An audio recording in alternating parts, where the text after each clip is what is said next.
Okay, Mshana, let's move on to B of the same discussion.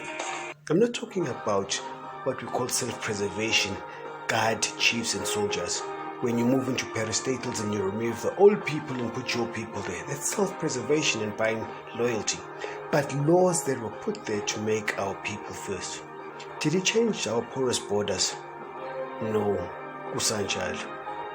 Did he change the Labor Department, hold them accountable? Why are you issuing work permits when our people are not working there? When are you checking those businesses so our people are integrated? No, Abunzegelang. Did he remove any illegal workers in the country? Lord. Did he and Bekele take the police? Come up with my business.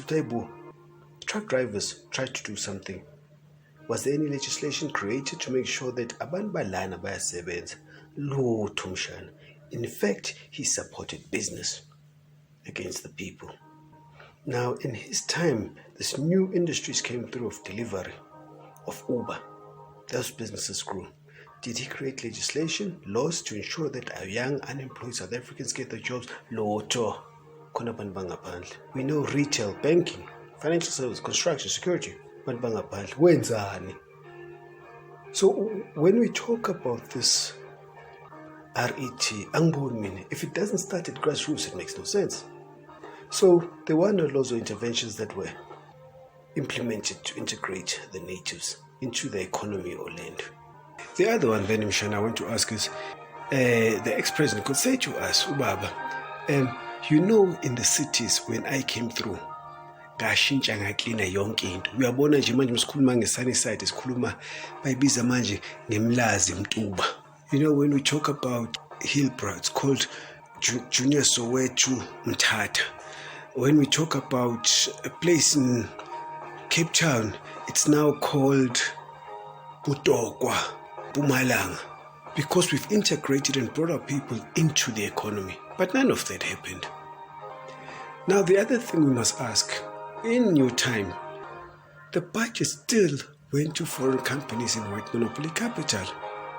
Basic jobs, basic no-skill jobs. You did not create laws to protect those people. Low-skill jobs, they're still dominated by foreign nationals.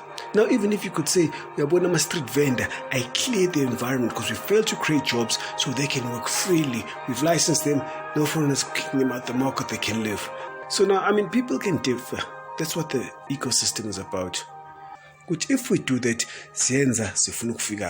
we can't fight like we did in the past just to give it away to collaborators.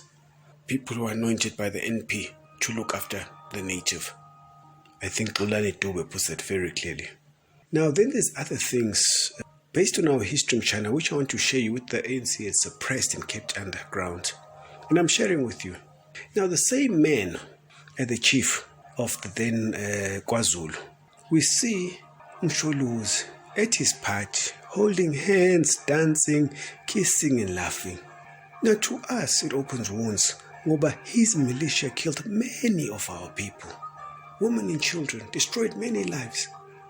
Are you saying you're spitting on the graves of those people? And futhi ufuna support. 2, the very same chief put His Majesty and his family under big pressure and embarrassment at that time. I'll tell you what happened. He refused on principle to support his party and not be the king of the Zulus. Because the narrative him and Apartheid was saying is that all Zulus are IFP, which was a lie. It was just being pumped in media. And what he paid for that. When he was in town going shopping with his family, they took all his cars away with his aides. They say he went home in a taxi. Inkosi yenyukele i-ANC. Ibuyele movie iphuza igroove ihambe nga-Hilux noma nga-high-ace. It was a joke. He was put through a lot of embarrassment, but he kept to his principle. That's leadership, Mshana.